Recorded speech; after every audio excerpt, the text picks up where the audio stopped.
this is really a feel-out meeting a little bit. And President Putin invited me to get involved. He wants to get involved. I believe he wants to get it over with. Now, I've said that a few times. I'm going in to speak to Vladimir Putin. And I'm going to be telling him, you got to end this war. You got to end it. The next meeting will be with Zelensky and Putin, or Zelensky and Putin and me. I'll be there if they need. But I want to have a meeting set up between the two leaders. I was a little bothered by the fact that Zelensky was saying, well, I have to get constitutional approval. I mean, he's got approval to go into war and kill everybody, but he needs approval to do a land swap. I'm going to go and see the parameters. Now, I may leave and say, good luck, and that'll be the end. I may say this is not going to be settled. I'm going to meet with President Putin, and we're going to see what he has in mind.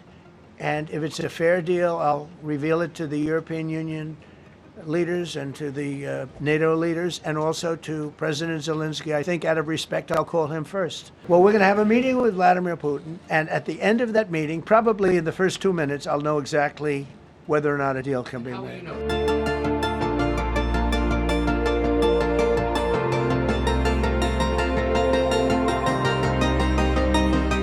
You mentioned your upcoming meeting with President Putin. Yeah. Can you tell us what you hope to get out of that and whether you'll consider inviting President Zelensky to join? So you have to understand, this is a war that should have never happened. This is a war that wouldn't have happened if I were president. It would have never happened. It was the apple of his eye. I got along very well with President Putin. But if you look, under President Bush, they took a lot of territory. Under President Obama, they took a lot of territory. Under Biden, they essentially took the whole thing. You know, it's just a question of time. Under Trump, you know what they took? Nothing. I was the one that said, you can't build your pipeline. That was half built. I came in, I stopped the pipeline. It's called Nord Stream 2. Nobody knows that, you know. Nobody ever heard of Nord Stream 2. You might have not even heard it. Biggest pipeline in the world. I stopped it. I was not a friend of Russia, but I got along well with Putin. It's always good to get along with other countries if possible, but that doesn't mean you roll over like Biden did. Biden came in and he immediately approved the pipeline. I couldn't believe it. Then they say Trump wasn't tough on Russia. I wasn't tough. I was the toughest. Putin said, if you're not tough, I would hate like hell to see you. I stopped the biggest economic development job, the biggest job that Russia had ever built. I stopped it. It was dead. And this low IQ president came in and he let them build the pipeline and supply oil and gas all over Europe, you know. So this is really a feel-out meeting a little bit. And President Putin invited me to get involved. He wants to get involved. I believe he wants to get it over with. Now, I've said that a few times, and I've been disappointed because I'd have like a great call with him, and then missiles would be lobbed into Kiev or some other place, and you'd have 60 people laying on a road dying. I said, that's cold, but it's a violent war. 5,000 to 7,000 people a week are dying. And you know, there's nobody from here. They're all Russian and Ukrainian people, and some people from the cities, much smaller number, but still, those missiles do damage and they kill a lot of people, but mostly soldiers. And they're young soldiers, although in the case of Ukraine, they're getting much older. They're drafting 60-year-olds now. It's a terrible thing to witness, and I think I have an obligation. Look, this is Joe Biden's war. This is not my war. I made a deal with NATO a month ago. You covered it very accurately, actually. We don't pay anything anymore. You know, we're not paying anything. They are buying things from us, and NATO is paying us. I got it raised from 2% of GDP to 5%, and they're paying us for everything that we send. We're not paying. But Biden approved $350 billion. Europe has spent $100 billion. The money that's been spent and the death is incredible. It's the worst thing that's happened, by far the worst that's happened since World War II. So I'm going in to speak to Vladimir Putin. And I'm going to be telling him, you got to end this war. You got to end it. And he wasn't going to mess with me. This war would have never happened. You know, we had a discussion about it one time, and we never had that discussion again. Would have never happened. And when the election was rigged, and then Biden took office, which was barely took office, the auto pen took office, Bad things started happening. Bad things, stupid things were said. And it ended up in a war. And you know, and I don't believe this will happen anymore because I have that pretty well covered.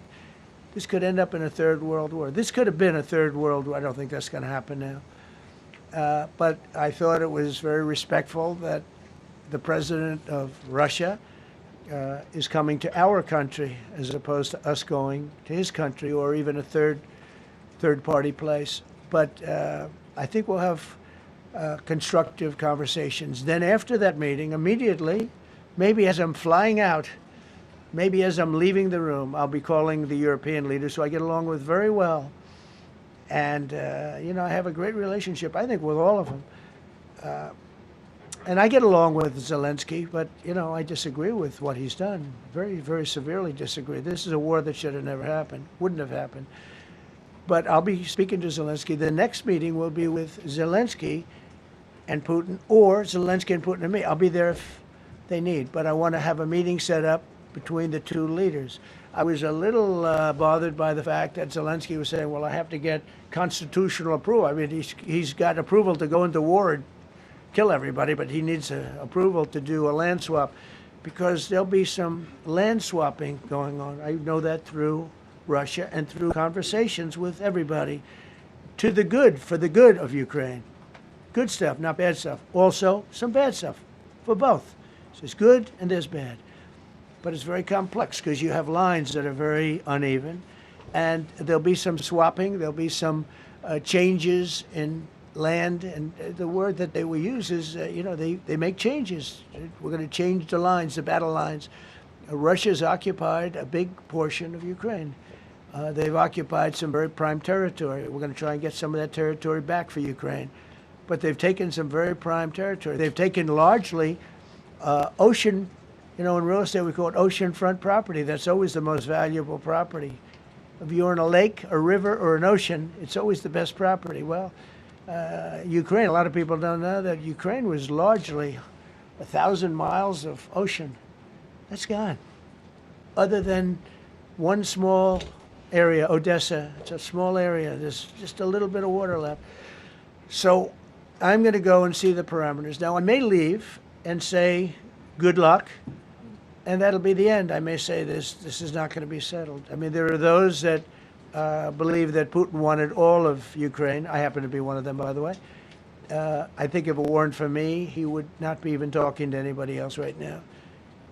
But I'm going to meet with him. We're going to see what the parameters are. I'm then going to call up President Zelensky and the European leaders right after the meeting, yeah. And I'm going to tell them what kind of a deal. I'm not going to make a deal. It's not up to me to make a deal. I think a deal should be made for both. I think Russia has to get back into building their country. It's a massive country. I think they have 11 time zones, if you can believe it. It's a massive, it's by far, from the standpoint of land, it's by far the largest. They have tremendous potential in Russia to do well. They're not doing well. Their economy is not doing well right now because it's been very well disturbed by this. It doesn't help when the President of the United States tells their largest or second largest oil buyer that we're putting a 50% tariff on you if you buy oil from Russia. That was a big blow. And then they say, gee, he wasn't so tough. Nobody else would have done that. And I haven't stopped there. I mean, look, I was all set to do things far bigger than that, but I got a call that they'd like to meet, and I'm going to see what they want to meet about. I'd like to see a ceasefire. I'd like to see the best deal that could be made for both parties. You know, it takes two to tango, right? So ultimately, I'll have a meeting next week. I had a great relationship with him, considering the fact that, you know, I was not nice to him because of the pipeline. I ended the pipeline. I also gave the javelins. Do you ever hear of a javelin? Javelin is called a tank buster. They say that Obama gave them sheets and I gave them javelins.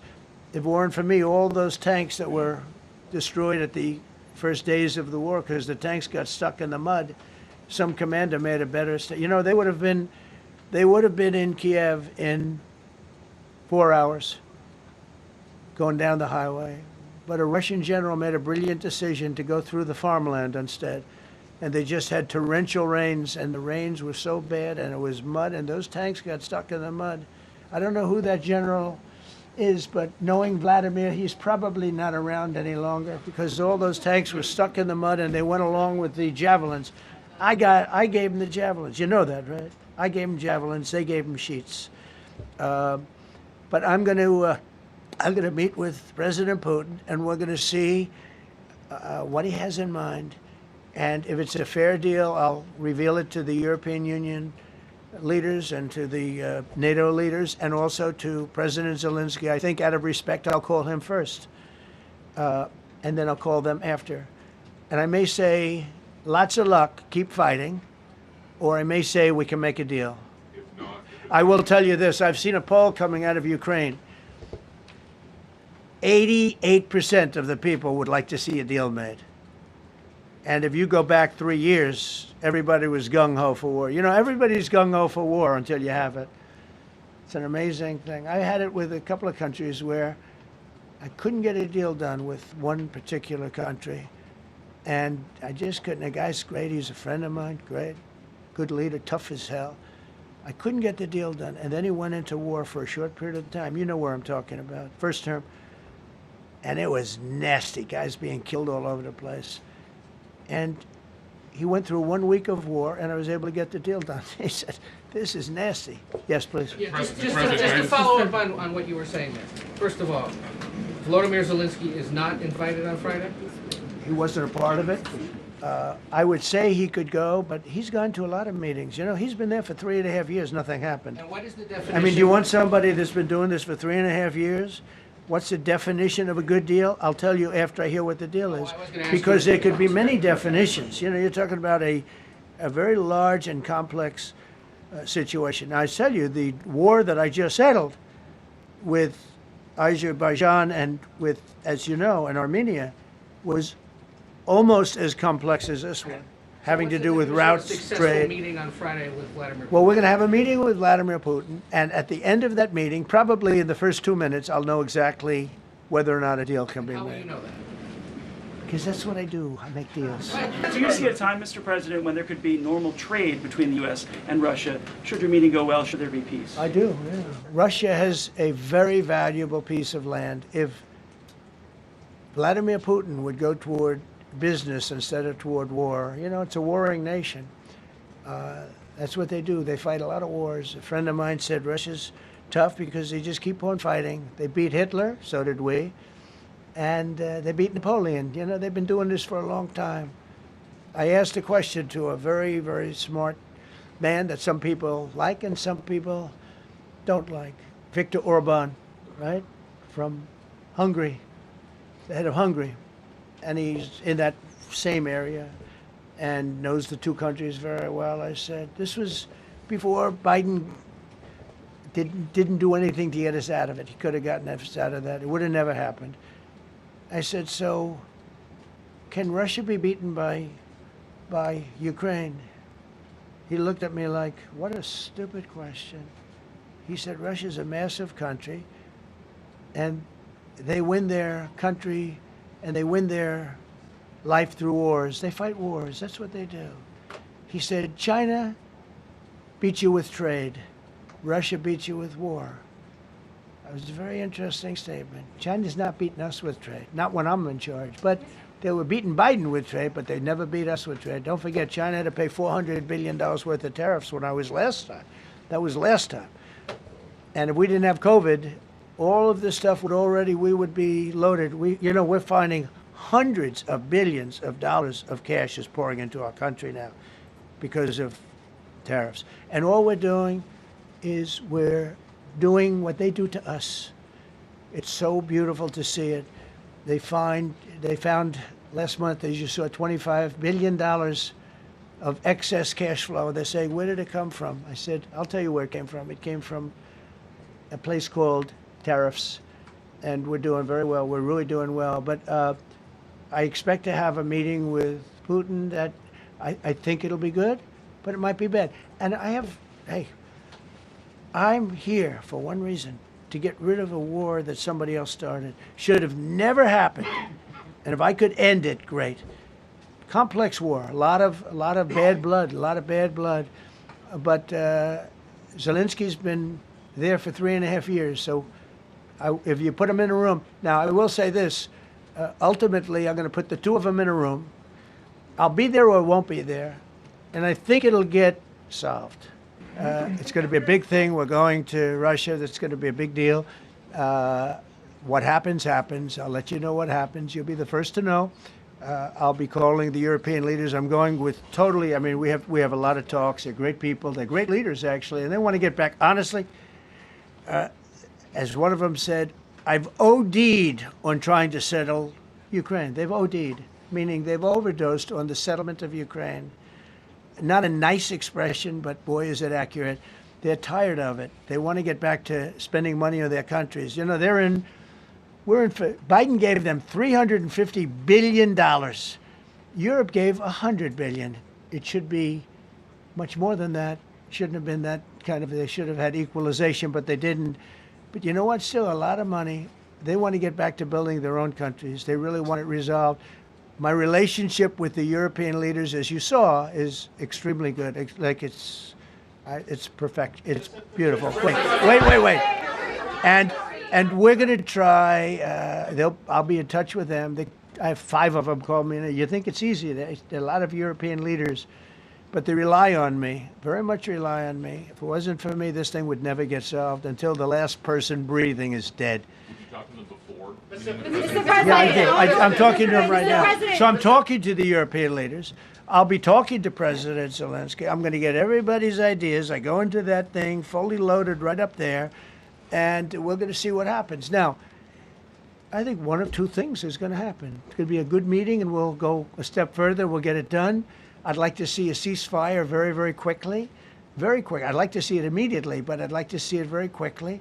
And we're going to be dealing with the European leaders, and we're going to be dealing with President Zelensky, and hopefully we're going to have a great success.